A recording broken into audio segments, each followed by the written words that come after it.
following program contains naughty bits. But before each naughty bit comes on the screen, you'll hear this warning sound.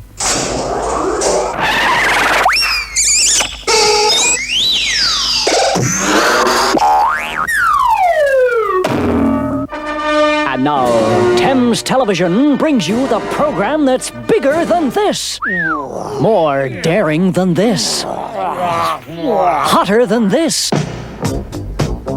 and more exciting than this. Yes, friends, Thames Television brings you the test card.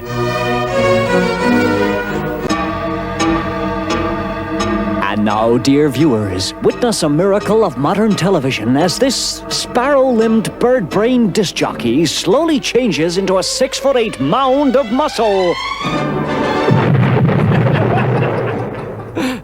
He's not very butch, is he? Oh, yes, I am. And to prove it, here I am, starring in 21st Century, in association with Worldwide Distribution Services, a subsidiary of Intercontinental Video, presents a remarkable enterprises production. Captain Kremmen. You're the only man alive that can handle this mission, Kremmen. I know, sir.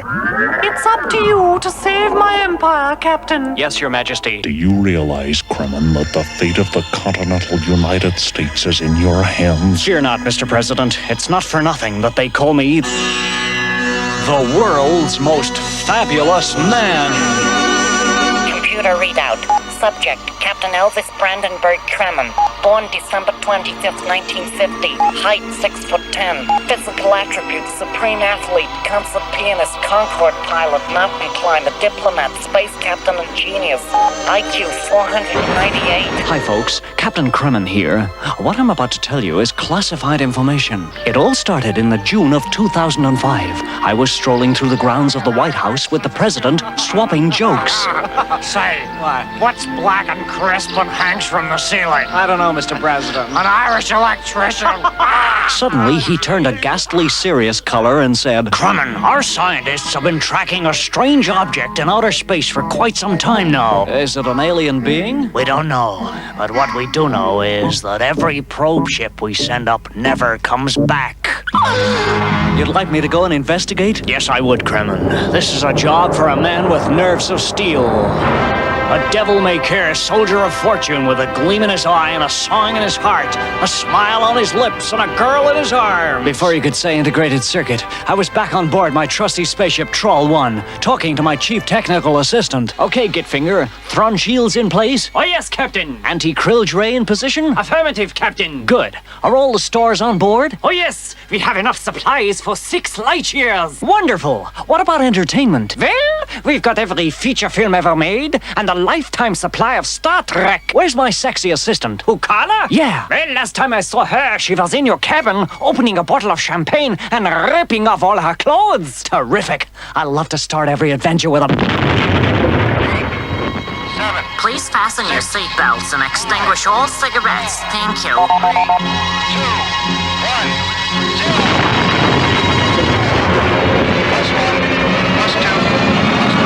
Well, we were off on an adventure that made Gone with the Wind look like the test card.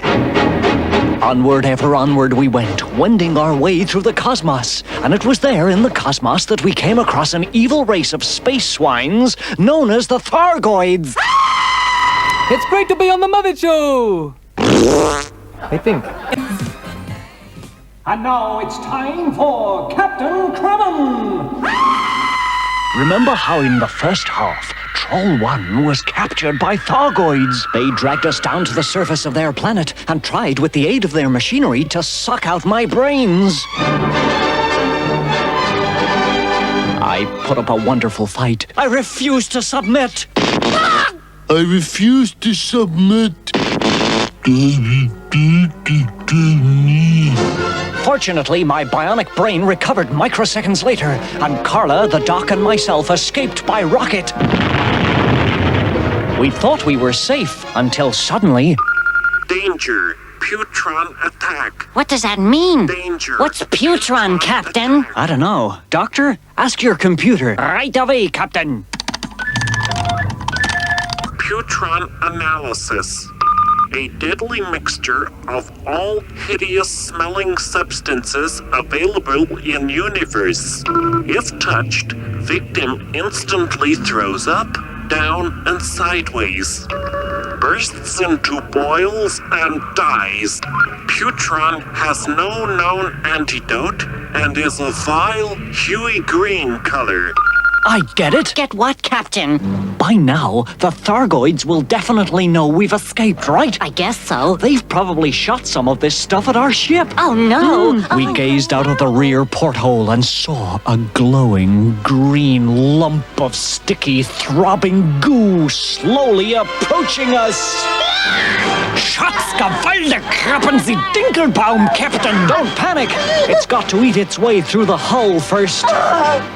Suddenly, there was a mighty lurch as the Putron hit the ship.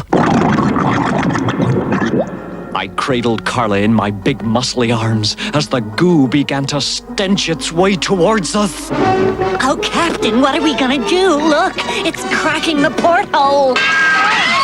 It seemed to be alive as it glurped its way through the window. It was at this moment I had my award-winning idea. I rushed to the smallest room in the ship. Now, where the heck is it? I grabbed all the bottles of stench killer I could find and proceeded to mix them all together.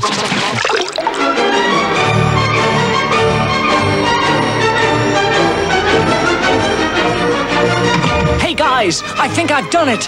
This might act as an antidote. Oh, Captain, thank God you've arrived. It's beginning to move again. Stand back, everybody. As the Putron reached for my ankles, I poured the mixture on it. Oh, golly, what's gonna happen to our trusty crew? Tune into this station next time, friends, and hear your brain go in the adventures of Captain Kremmen. More Kremmen later. 21st Century, in association with Worldwide Distribution Services, a subsidiary of Intercontinental Video, presents a Remarkable Enterprises production. Captain Kremmen. Hi kids, Kremmen here. You remember last time when the Fargoids had discovered our escape? They tried to finish us off by shooting evil-smelling, deadly Putron at our ship. But I mixed up a stench-killing substance and poured it on. Oh, Captain, look. It's dying. Sure enough, the Putron was just sitting there, looking all sort of iggy. No, I'd say it was more sort of icky. Well, it's definitely dead. How can you tell? I'm quite clever that way. I have vast quantities of grey matter. But doctor, you told me the other day that Hertz van Rentel was a Dutch painter. Captain, there's something coming through on the intercom. Kremmen, we have been observing you on our Teletron screens. Yes, and we put pay to your Putron, you cosmic creeps. You can't frighten me. You can't frighten him. You will listen to me, scum. You are lost in space. You've run out of fuel, and your ship is full of dead, rotting Putron. Listen, you digital dummy. I've been in worse jams than this, but I don't care. He doesn't care, so there. I have nerves of steel and faith in my scriptwriter. We have not finished with you yet, Kremmen.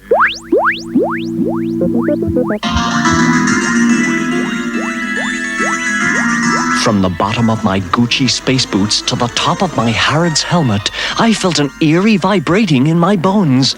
Suddenly I realized the ship had been gripped. Carla, the ship's been gripped. I know. We're being pulled down to the surface of the Thargoid planet by a powerful tractor ray. Oh, Captain, I'm so worried. Fear not, my little cosmic cupid. But, Captain, there's no hope. Carla, you're talking to the world's bravest man. I know. The man whose bravery will get us out of all this mess. Oh, really? The man who was brave enough to climb Everest. That's not so brave. From the inside, My lid flipped as we plummeted towards the planet. well, space freaks, how is Kremmen gonna get out of this one? Stay tuned for the answer and much more in part 2. Not bad, not bad, not bad, not bad. That sketch was not too bad. And now it's time for Captain Kremmen! Well, space fans, remember how Kremmen's spaceship was plummeting towards the Thargoid planet? How was he gonna save himself this time? Carla, I'm gonna try another of my soft landings. Oh, not another soft landing. Stand by, everybody. This is it.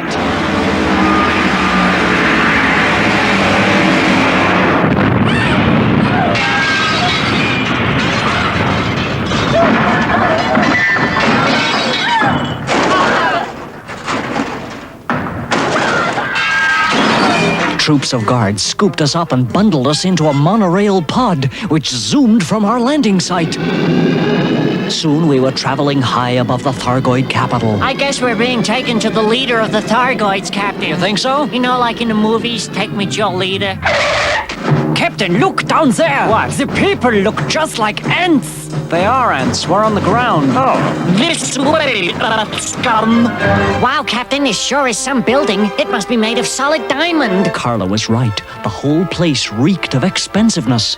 This surely was the palace of a president. When we approach the throne room, you will all enter on your knees. Listen, you transistorized twit. Nobody tells Kremmen to kneel. You will go in on your knees. I will not go in on my knees. Or we will remove your eyeballs. Think I'll go in on my knees.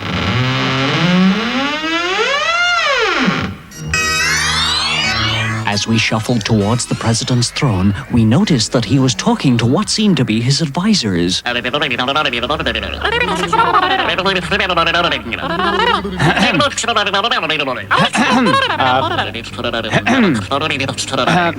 Excuse me, Your Majesty.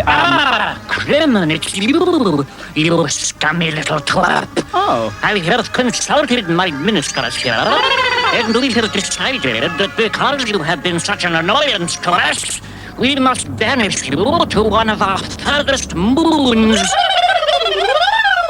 The moon he was talking about was none other than Sunaru 9, a cold, remote moon billions of miles from anywhere. Captain, isn't that the one that's completely made of mud? Yes, that's the one. And it's intensely radioactive, Captain. Quite right, Doctor. Well, that was it.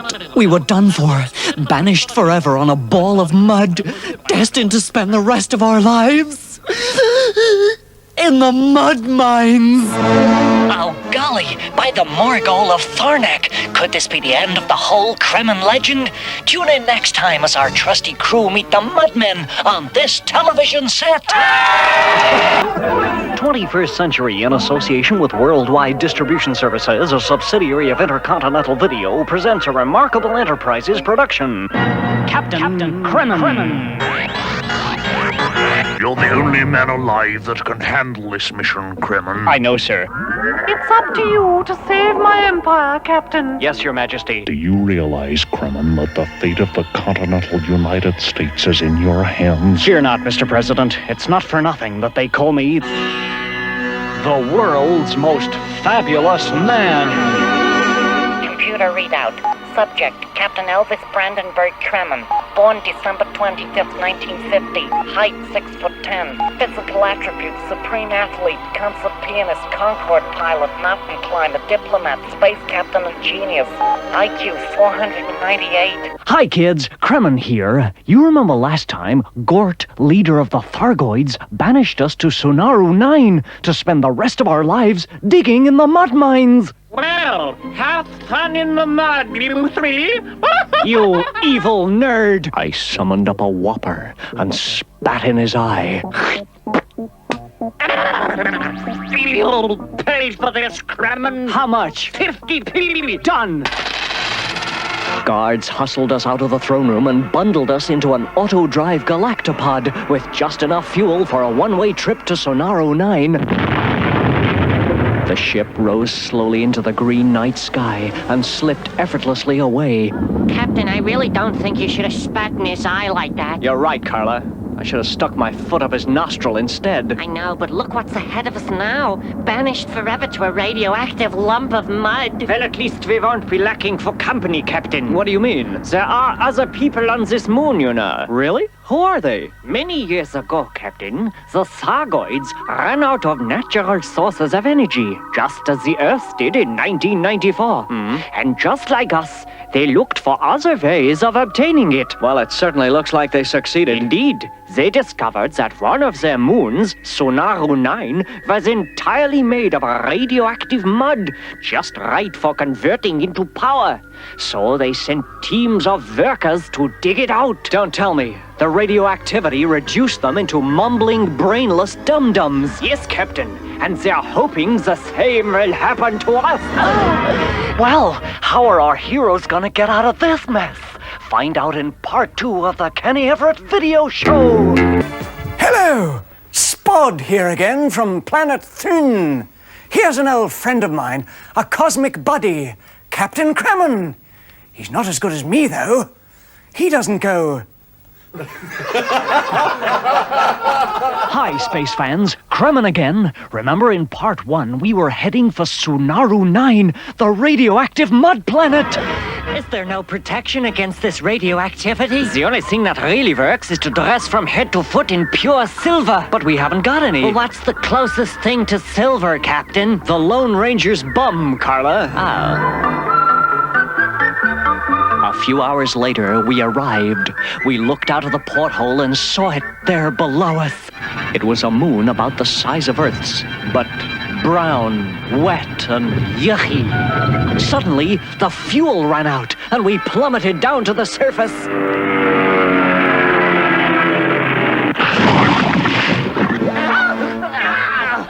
Here, Carla, put these space wellies on. Oh, Captain, look out there! A reception committee! Sure enough, coming towards us through the mud was a group of radioactive mudmen.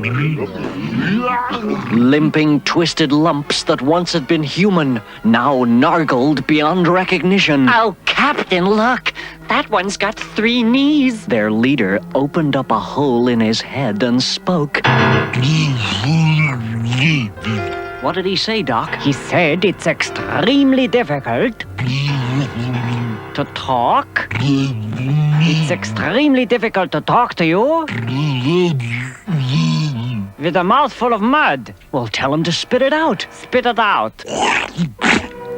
Thanks. As the doctor stood there with a mud Gilbert sliding down the front of his spacesuit, I measured Carla for radioactivity. Golly, Carla. What? According to this Geiger counter, you've got far too many Geigers. Oh, Captain, if I die, you can have my hi-fi and the keys to my flat and all my expensive collection of doobies. Carla, and, I wouldn't let you die. You know that. and my life-size Fuzzy Bear doll. And, Carla! And this handy-dandy transistorized escape kit. Carla, there's no way that I... What?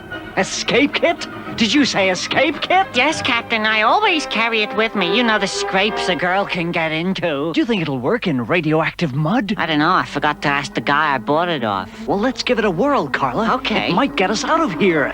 Well, will it? Tune in next week, space fans, for the next fab adventure of Kremmen, King of the Cosmos. I'd like to introduce my old cosmic buddy, Captain Kremmen. He's not quite as butch as me, though.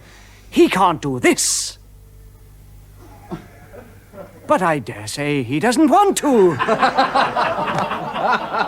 Hi kids, Kremmen here. You remember last time, still marooned on the mud planet, I received a very important message from Earth. I have my husband with me. He shares all my ideals and all my affection for you. I suddenly felt an attack of land of hope and gloriness. I rose to my full 6'8", turned to Narg, leader of the Mudmen, and spoke. How often do the Thargoids come to collect supplies of radioactive mud for their reactors? There is a shuttle coming tomorrow. How many guards are on board? Only one, but he's heavily armed. He's right, Captain. Those shuttle guards carry grunge bombs. Grunge bombs, huh? Never fear. I have a plan. We sat around for the rest of the night, reviewing our situation, while the Mudmen had their evening meal. Deep-fried ribs of mud with mud dressing, followed by mud madeleine and mixed mud from the trolley.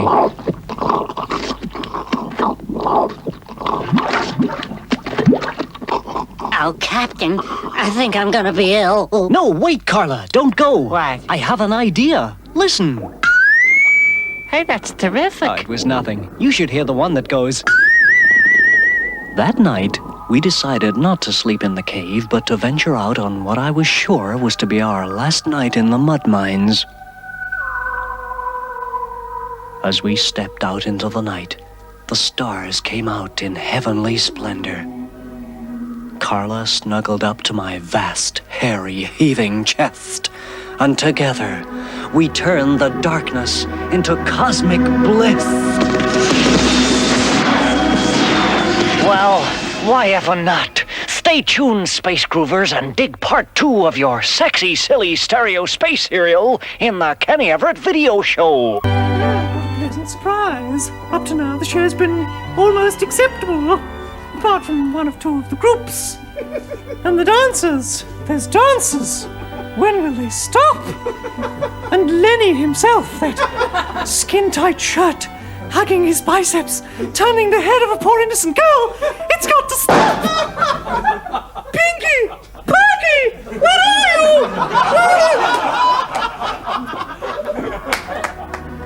you? Remember how, in part 1, Captain Kremmen and Carla had just celebrated their last night on the Mud Planet?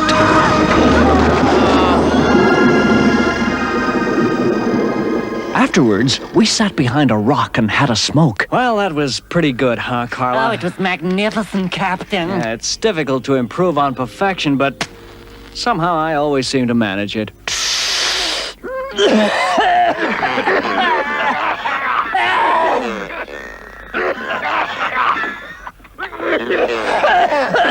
Oh, Carla, I've got to give up this brand.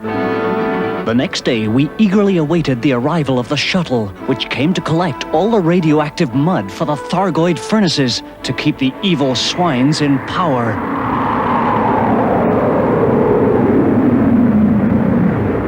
It arrived on time and landed just near the cave. The door slid open. Out came the guard, pointed his grunge gun at us, and bellowed, "Load the shuttle, you insignificant mealy-mouthed scum!" While the mudmen obeyed the command, Carla whipped out some elastic from her space suspenders. Here, Captain.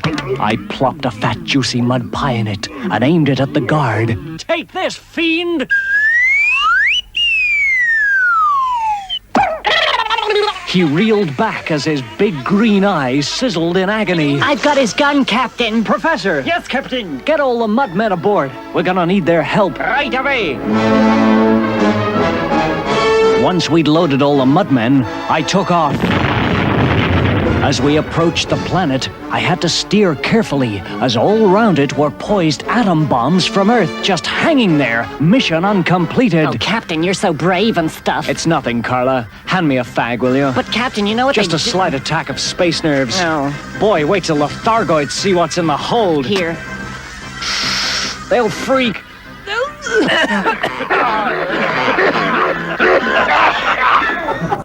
Hi, kids. Kremmen here. You remember last time what happened when the mud shuttle arrived from Thargoidia? It arrived on time and landed just near the cave. The door slid open. Out came the guard, pointed his grunge gun at us, and bellowed, "Load the shuttle, you insignificant mealy-mouthed scum!" While the mudmen obeyed the command, Carla whipped out some elastic from her space suspenders. Here, Captain. I plopped a fat, juicy mud pie in it and aimed it at the guard. Take this, fiend! He reeled back as his big green eyes sizzled in agony. I've got his gun, Captain. Professor! Yes, Captain! Get all the mudmen aboard. We're gonna need their help. Right away! Once we'd loaded all the mudmen, I took off.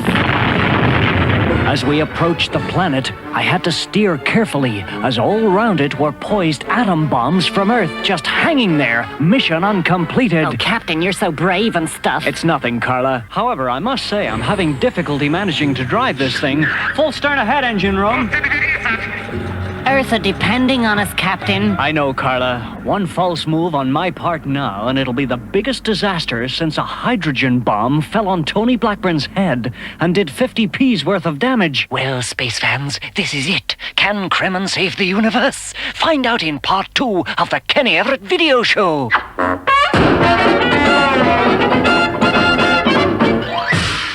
Hi kids, Kremmen again. Remember in part 1, we were poised above Thargoidia, ready to drop the big one. Below us, through the orange clouds, we could see the Thargoid capital. Towering shafts of steel and glass, light bridges, silver domes glinting in the sunshine. And up ahead, half hidden by a giant skyscraper, was Gort's palace. Well, Captain, what are your plans? Well, Doc, I could drop our payload of radioactive mud all over the palace roof. But, Captain, that would give us away. As soon as it hit the roof, they'd suss it was us and pull the lever, switching off the invisible shield. She's right, Captain. All the bombs would fall through on top of us all. It's not that we mind dying, do we, Doctor? Well, maybe a little teensy, bitsy, tiny, weeny bit. It's you, Captain. The universe can't afford to lose you, with all your bravery and muscles. No, Captain.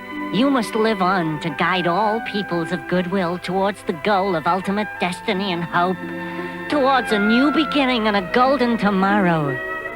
And anyway, you can't die. You're the only astronaut to have seen the far side of Demis Roussos. Moon shuttle, commence landing procedure. Commence landing procedure. Okay, folks, this is it. Oh, dear. Carla, pass me that grunge gun. Okay, here it is, but be careful. It's got a charge of 50 megathrobs. This is gonna be a fight to the death. I'm gonna reduce this planet to a barren, desolate wilderness entirely devoid of life. A deep shudder in the bowels of the ship told me we'd landed. Open the hatch, Doc. Stay behind me, Carla. This is gonna be ugly. Oh, golly, by the cringing remnants of Thargo the Nargled Thwark. What's gonna happen next? Get your TV insured against grunge fire in time for the next thrilling episode! Just was about Abby. Peace, love, bells, beads. And Lord Thames' son. And one day this is all gonna be mine. And when it is, I'm not gonna let you watch it. Hi kids, Kremmen here. Remember last time we hijacked an enemy space shuttle and landed it in the Thargoid capital? Doc pulled the switch and the door opened. I jumped out into the loading bay slap bang in the middle of a platoon of Thargoid guards. All they were expecting was a delivery of mud. What they got was a hail of grunge fire. Take this, swines!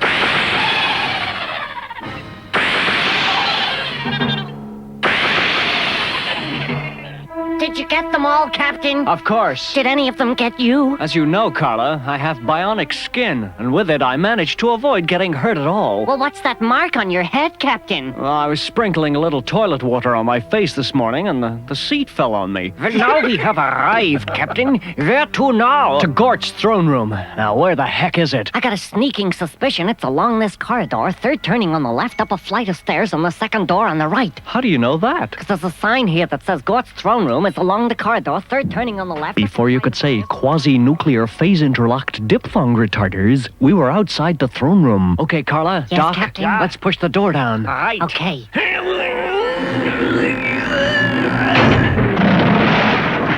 Look, Captain, there's Gort. Okay, Gort, the game's up. Kremmen, Yes. you can't burst in here. Okay, I'll go and burst outside. Come back, you fool. What? I want you to hear this. Here is a news flash. A rogue neutron bomb was accidentally released this morning, and in 2 minutes, the whole universe will explode. There'll be a full analysis of the implications of this in our main news at 10 tonight. I don't believe it. You see, Kremmen, the game really is up. For all of us. Oh no, it can't be, can it? Stay tuned, folks, and go, ooh, in part 2 of the Kenny Everett video show.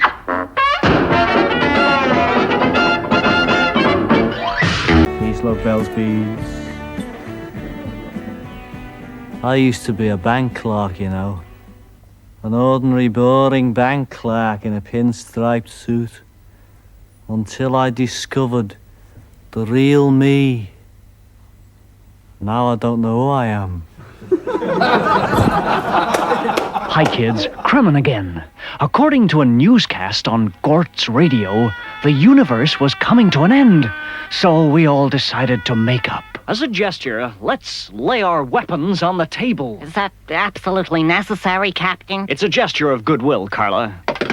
Captain. Yes, Carla? Captain, with only a minute to go before the end of everything, we really ought to be, Yes, sort of... Carla, I know. It's goodbye time. Excuse us, Gort. Certainly, Captain. I understand your strange customs. Well, Dr. Gitfinger, Carla, it's time to part forever.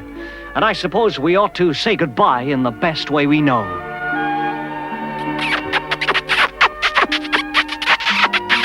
Captain. Yes, Carla? What about me?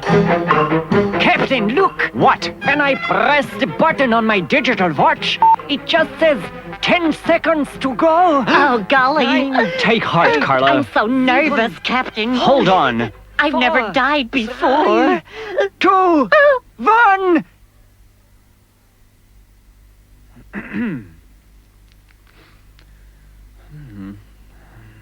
Well, isn't that amazing? What? Heavens, just like that room we were just in. Carla, we're still in that room we were just in. We're still alive. Suddenly, I noticed an evil gleam in Gort's eye as he grabbed at the gun I'd laid on the table.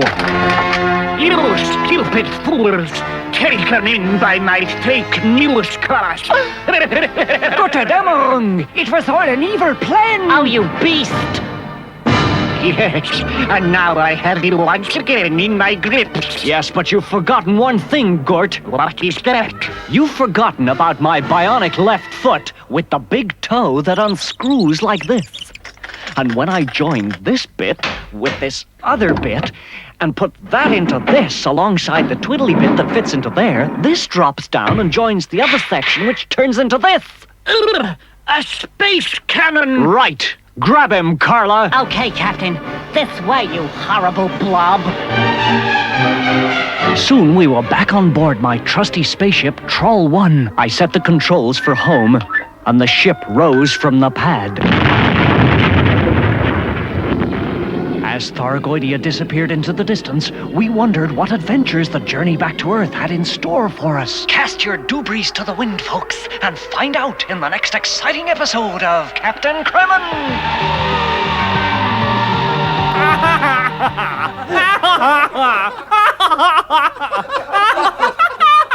That's not funny at all!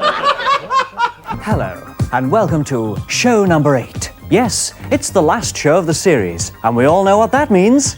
Yes, a promise of better things to come.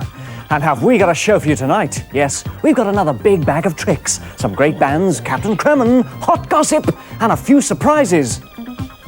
Ah! That was the first one. Hope you liked it. Hi kids, Kremmen here. Well, here we are on board Troll 1, having escaped from the Thargoid planet. The journey back to Earth would take several weeks, as Thargoidia was one of the furthest planets in Vector 903 in the Kremmen region of the Zonj quadrant. And all the time, I'd have to keep my eye on our evil prisoner. Well, Gort, the tables are turned, huh? So it would seem at the moment, Captain. I suppose, being a backward race, you'll torture me when we get back to Earth. No, we banned torture many years ago. I don't believe it, Captain. I just know you're going to torture me. No, really, Gort. Way back in 1983, we stopped torture forever on Earth. How? We shot Nicholas Parsons. Excuse me, Gort. There's the intercom.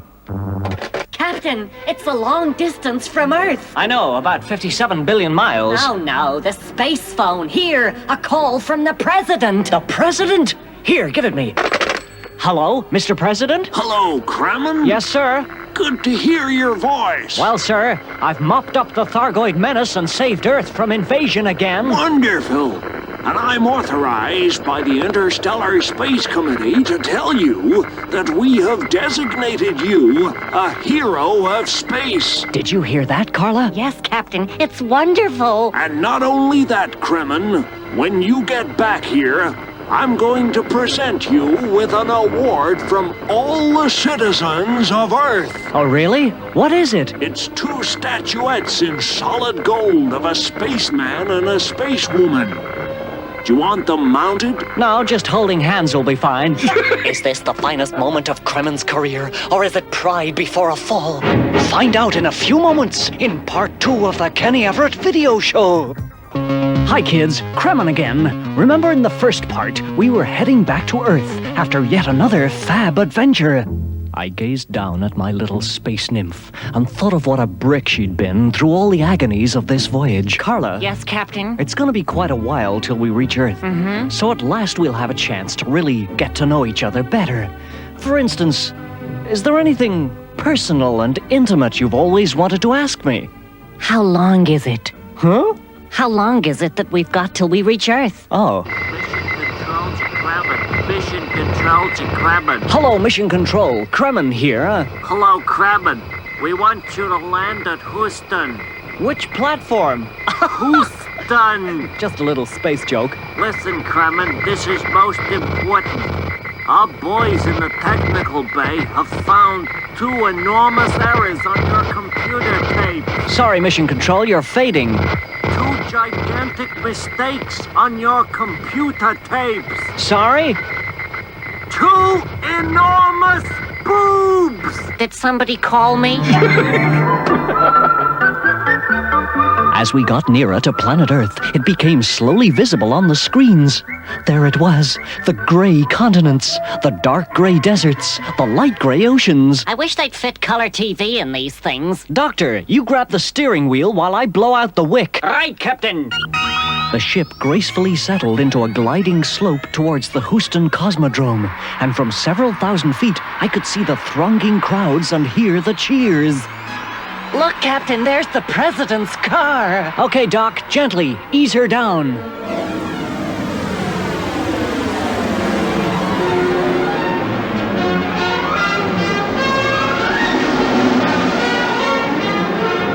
Once on the launch pad, we opened the hatch and walked out. Well, Kremmen, you've done it again. Yes, Mr. President, and I've brought you back a little present from Thargoidia. Oh, yes, their leader, Gort. I've been looking forward to seeing him. I'm afraid he's not a pretty sight, sir. Good grief, you're right. Ugh, what a horrible mess. Ugh, I've never seen such a hideous face. That's Carla, sir. Oh, sorry, yes. Look, there's Gort now. You think I'm finished, don't you? Scum! Well, not so fast. You haven't seen the last of me yet. Are these the ravings of a 3-lipped nit from outer space? Or has Gort got something new up one of his 7 sleeves? You'll have to wait and see, space fans, in the next adventure of Captain Kremmen! Yeehaw! Set him up, Joe!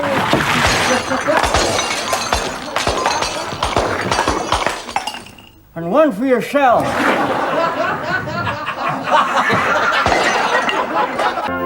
Well, it's the end of the show, the end of the series, and the end of Monday night, because I'm taking it with me.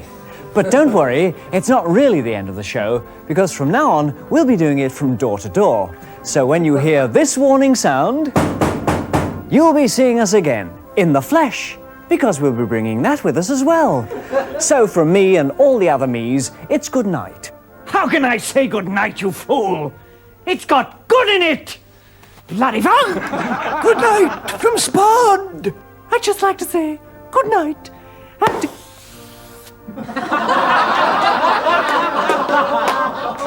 Goodbye! Nighty-night, partners! Before I say goodnight, I'd just like to thank Lord Thames for this little momentum of his depreciation. I'm very grateful, because at this moment in time, he's worth 5,000 nicker.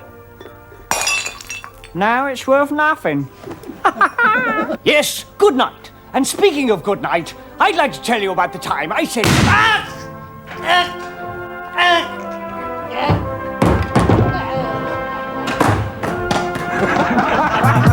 Phew, what a hot, raving show this is. I need to cool down with a nice, refreshing drink.